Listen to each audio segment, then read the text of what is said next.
जय हिंद। आज समझेंगे नए सीजीआई के बारे में। उनकी खासियत क्या है, उनका कार्यकाल कहाँ से कहाँ तक रहा और उनकी पढ़ाई लिखाई के बारे में थोड़ा समझेंगे। तो चलिए समझते हैं सीजीआई।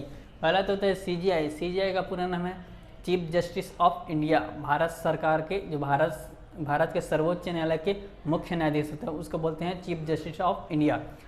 तो अभी वर्तमान जो चीफ जस्टिस की नियुक्ति हो रहा है, जो अभी उच्चतम न्यायालय के जो वरिष्ठ न्यायाधीश थे उनका नाम है DY चंद्रचूड़, धनंजय यशवंत चंद्रचूड़ उनका पूरा नाम है।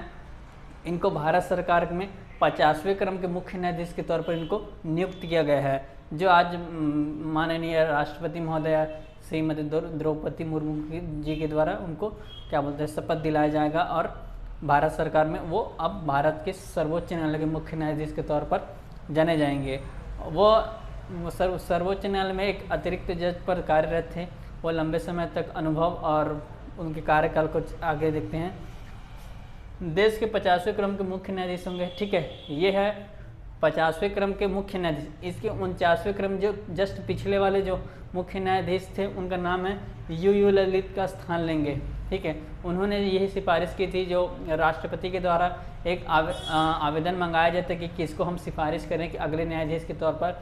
तो उन्होंने सिफारिश किया था कि DY चंद्रचूड़ का अगले चीफ जस्टिस के रूप में इनको भारत सरकार द्वारा बनाया जाए, उनकी सिफारिश के तौर पर। और वो ने एक प्रस्ताव दिया था, सिफारिश तो नहीं बोल सकते, प्रस्ताव दिया था कि इनको क्या बोलते हैं मुख्य न्यायाधीश बनाया जाए करके, क्योंकि उनका लंबा अनुभव है और अलग अलग जगहों में काम कर चुके हैं, तो इनको ज़्यादा अनुभव इसके कारण वो उनको नाम को प्रस्तावित किया था, सिफारिश नहीं बोल सकते इसको।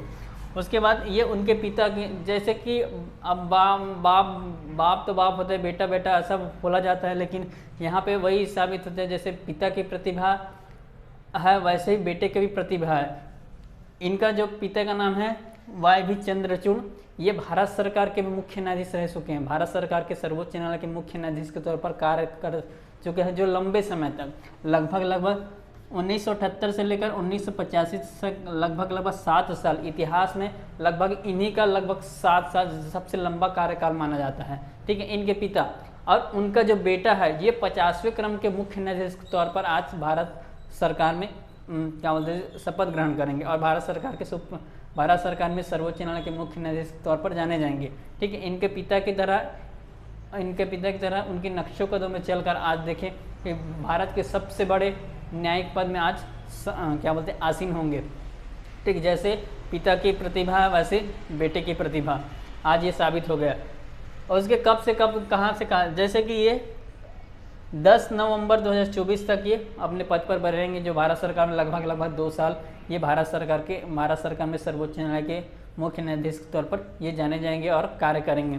उसके बाद ये सुनवाई कानून अनुमान देखेंगे तो पहले जो पिछले जो नए CJI बनाया जाता है, जो सर्वोच्च न्यायालय के अतिरिक्त जज के तौर पर ये कार्यरत रहते हैं। लेकिन कई बार आप लोग सुने होंगे कि 5 जजों के बेंच ने सुनवाई किया, 6 जजों के बेंच ने सुनवाई किया, ऐसा सुने होंगे आप। तो उन्हीं जजों जो रहते हैं भारत सरकार के जो सुप्रीम कोर्ट है उसमें जज की संख्या लगभग 30 के उस पार है, ठीक है।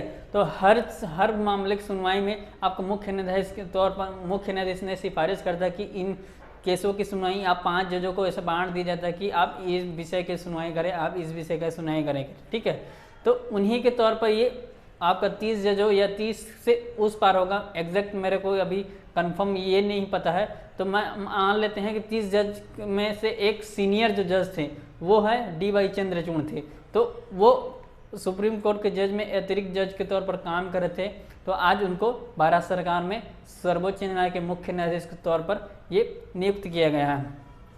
उन्होंने क्या क्या सुनवाई किया है इसके बारे में थोड़ा सा जानते हैं। तो पहला सुनवाई है आपका अयोध्या भूमि विवाद। आप सभी जानते हैं अयोध्या भूमि विवाद कितना विवादित था, बाबरी मस्जिद और अयोध्या राम जन्मभूमि के, तो बहुत क्रिटिकल कंडीशन था, इसमें उन्होंने सुनवाई किया है, ठीक है। उनकी बेंच द्वारा या उनके जो पीठ थी उनमें एक सदस्य थे, इनका बहुत बड़ा योगदान रहा इस सुनवाई में।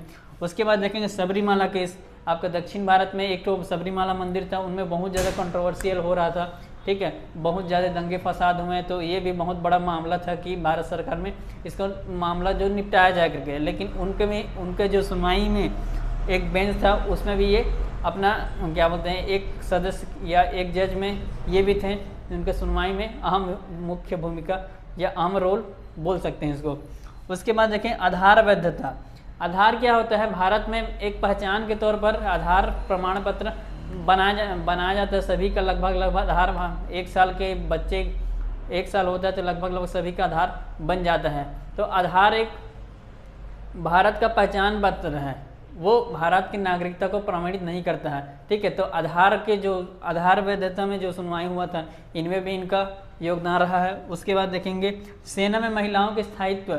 सेना में क्या होता है, पुरुषों को ज़्यादा ही महत्व दिया जाना था, लेकिन क्या अब महिलाओं के जो क्या बोलते हैं उनका जो प्रतिभाएं हैं उनको भी तराशने के लिए आज सेना में भी आप बढ़ चढ़कर महिलाएं हिस्सा ले रही, तो उनको ज़्यादा से ज़्यादा क्या बोलते हैं स्थायित्व देने के जो केस क्या बोलते हैं सेना में महिलाओं के स्थायित्व देने की जो दिशा थी, उनमें भी एक सुनवाई हुआ। उसमें भी एक बेंच में जज के तौर पर ये कार्यरत थे और सुनवाई किए हैं, तो इनका भी इसमें मुख्य भूमिका अदा था।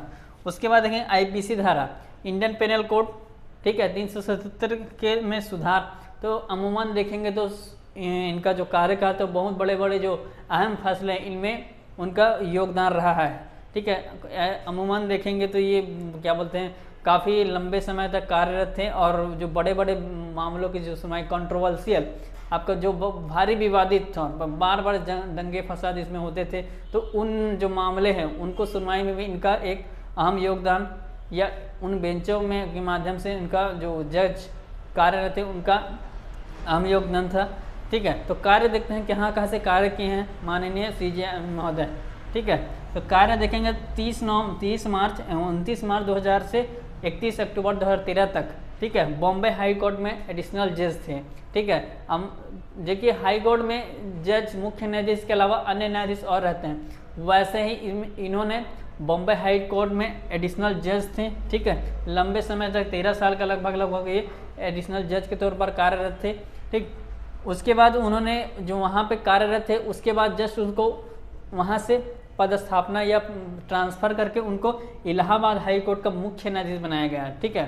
तो जो सीनियर ज़्यादा होता है, जो सीनियर आपका कार्य लंबे समय तक कार्य कर चुके रहते हैं, उनको आपका किसी राज्य का मुख्य न्यायाधीश या किसी क्या बोलते हैं जिला न्यायालय का मुख्य न्यायाधीश बनाया जाता है। तो जिनका ज़्यादा अनुभव होगा तो उनको बड़े पद दिए जाते हैं ताकि वो लंबे समय तक अनुभव रहे, तो कि सही समय में सही फैसले सुनाई हो सके और इसमें कोई छोट मोट ऊंच नीच भेदभाव ना हो सके। उसके बाद देखेंगे 1998 में असिस्टेंट सॉलिसिटर जनरल बनाया गया, ठीक है। असिस्टेंट सॉलिसिटर जानते हैं आप लोग, जैसे कि भारत सरकार में अटॉर्नी जनरल होता है, ठीक है। तो भारत सरकार का एक मान लो न्यायिक बहुत बड़ा सबसे बड़ा न्यायिक अधिकारी वही होता है जो भारत सरकार में कुछ अन्य मामले होते हैं जो विदेशों में चलते हैं, तो उनका सुनवाई जो आपका क्या बोलते हैं कार्य करने के लिए भारत सरकार में एक अधिकारी होते हैं, उनको बोलते हैं अटॉर्नी जनरल, वो कार्य करता है। तो उसी का जो क्या बोलते हैं सॉलिसिटर जनरल होता है, उसका उप जो छोटा अधिकारी होता है उसमें भी एक उप रहता है। तो असिस्टेंट सॉलिसिटर जनरल उन्हीं को बनाया जाता है जो लंबे समय तक आपका क्या बोलते हैं कोर्ट वगैरह जो वकील के जो अधिवक्ता है वो कार्य कर चुके हैं, तो उनको क्या बोलते हैं बनाया जाता है असिस्टेंट सॉलिसिटर जनरल, ताकि वो न्यायिक कार्य में पारंगत हो, उनका जो क्या बोलते हैं कहीं भी कमी ना रहे, उनको बनाया जाता है असिस्टेंट सॉलिसिटर। ये है सीजीआई की पूरी जानकारी। आई होप इस वीडियो को समझे होंगे, और मेरे चैनल में नए हैं तो सब्सक्राइब करें, शेयर करें, और इसी तरह नए लेटेस्ट अपडेट जानने के लिए मेरे चैनल से जुड़े। Thank you.